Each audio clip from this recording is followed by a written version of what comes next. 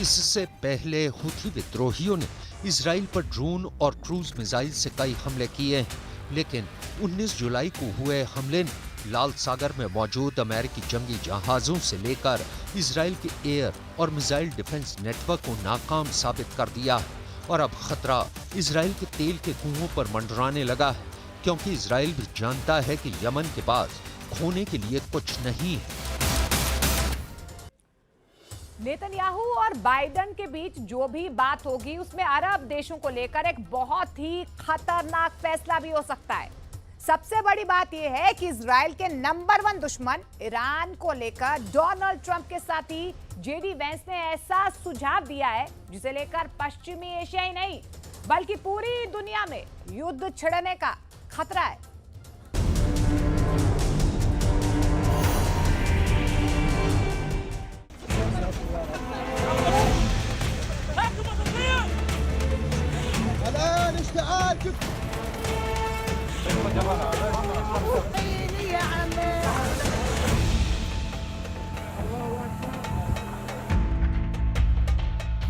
एक तरफ गाजा में इजराइल का नया हमला हुआ है और दूसरी तरफ नेतन्याहू और गोला बारूद की डिमांड के साथ अमेरिका में मौजूद हैं।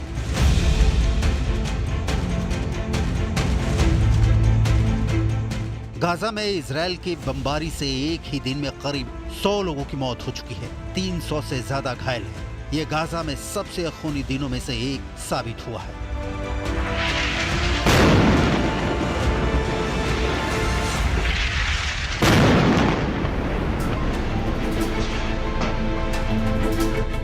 गाजा के खान यूनिस इलाके में न सिर्फ इजरायली वायुसेना ने बमबारी की, यहाँ पर इजरायली टैंक मार्कवा ने भी अंधाधुंध गोले बरसाए और नतीजा आपके सामने है।